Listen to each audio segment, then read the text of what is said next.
el hecho de usted abrir y abrir la llave, ver la calidad, la cantidad de agua que tenemos.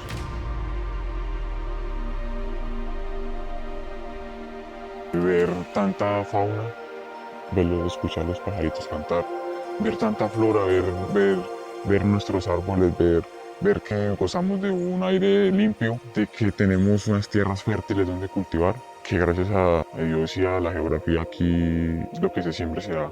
De ver cada fin de semana llegar los campesinos de las veredas con sus carros, con sus mulas llenas de comida, de café, de plátano. Es la fuente de vida de nosotros. Nosotros pues como sin agua sería como sin aire, nosotros no vamos a vivir. Y lo más importante que tiene esta región son las fuentes hídricas. Es la fuente de vida, no mía, sino de toda la comunidad en general. El agua es el líquido vital y es la fuente que nos sostiene a nosotros para sobrevivir aquí. Y pues pensar ahora que estamos en grave peligro por lo que ya se está viendo, que es una fase de exploración y pues eventualmente va a llegar una explotación y es triste y nostálgico saber que toda esta riqueza natural que tenemos, que gozamos, pues se va a acabar.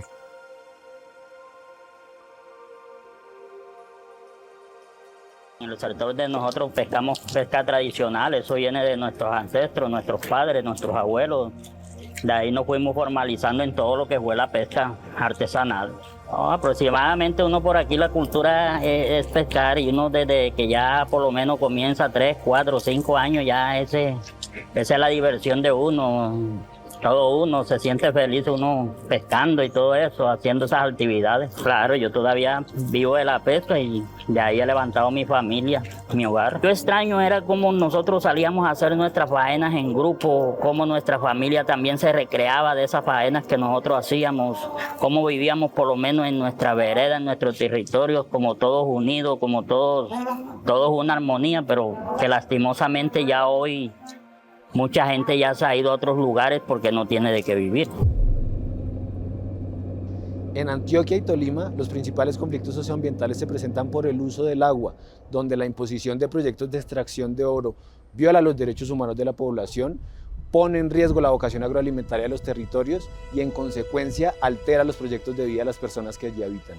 Pero más o menos desde el año 2021 esta empresa empieza a cotizar en la Bolsa de Toronto. Tiene un área de explotación sobre el río Nechí de 37.000 hectáreas. Luego la empresa se pasó a hacer explotación dentro de las ciénagas y humedales, generando un gran impacto a la economía, particularmente de pescadoras y pescadores, porque el trabajo sobre ciénagas y humedales acabó la reproducción de los peces, sometiendo a graves problemas de seguridad alimentaria a estas comunidades que han realizado de la pesca una práctica ancestral. Nuestras ciénagas, nuestros humedales donde nosotros decíamos nuestra faena de pesca, o sea, las han venido cavando, las han venido disminuyendo. O sea, la disminución se la atribuimos más que todo a la empresa de mineros ilegales, informales que dicen, pero más que todo nuestros humedales en el territorio de nosotros, eso lo viene acabando de la empresa Mineros Aluvial.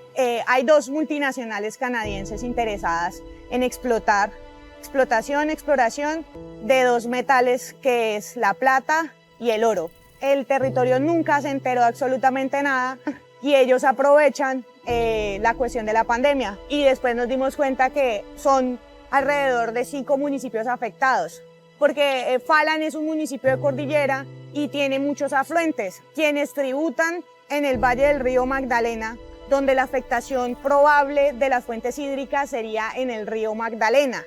Y llegaron unas empresas canadienses que llegaron engañando a la gente de decir que tienen que dar el permiso porque ya ellos vienen con unos permisos de los altos mandos, que si uno no da el permiso, entonces que se meten por del vecino y siempre le hacen perforaciones. Con las perforaciones, yo siempre les he dicho a ellos, o sea, una perforación, ellos dicen que ellos arreglan todo, que ellos vuelven y dejan todo como estaba, pero una perforación a 200 o 300 metros no la pueden reconstruir porque a 200 o 300 metros están las venitas de agua que nosotros llamamos así como campesinos que somos, otros llaman aguas subterráneas.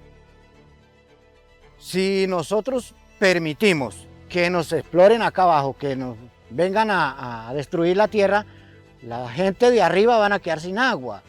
No lo vamos a ver el primer año, el segundo año, pero con el tiempo lo vamos a ver. Recuperar humedales, o sea, yo creo que es muy difícil. Nosotros vemos la sedimentación y es una de las cosas por lo menos que nos entristece, que o sea que directamente miramos que no hay vida en esos humedales, los poquitos que quedan no hay vida porque hay mucho sedimento, ha habido peces muertos y todo, más el sector donde vienen ejerciendo eso porque acaban con todo, árboles, fauna, flora. Todo eso es acabado por la minería. Hicimos un sondeo con 197 familias y el estudio nos provocó que básicamente 85% están en inseguridad alimentaria, que no acceden sino a una o dos comidas. El 25% solo accede a una comida diaria. Hemos encontrado también con preocupación una grave afectación a la salud. Sabemos que el mercurio es un metal que sigue estando tanto en el territorio como en la atmósfera. No, el uso de mercurio, por lo menos ya la empresa dice que no trabaja con mercurio, pero ya hoy en día sí ya todo está contaminado, porque es que ellos anteriormente trabajaban con mercurio.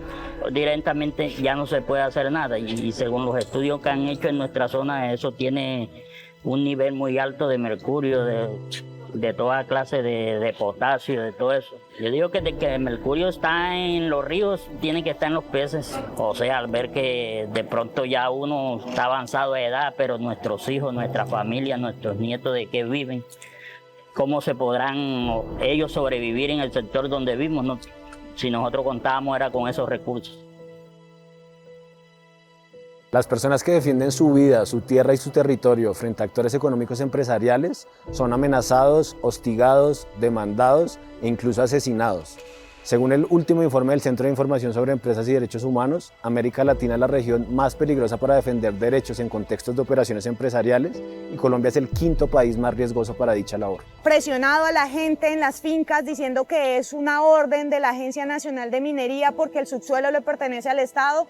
Eso es verdad, pero el suelo superior le pertenece al campesino. Ellos dicen que van a hacer minería sostenible y que la cuestión de exploración va a ser unos años, pero nosotros sabemos que la licitación está a casi 60 años. Son 60 años explotando el municipio de Falan con afectaciones. Nosotros fuimos accionantes de una tutela.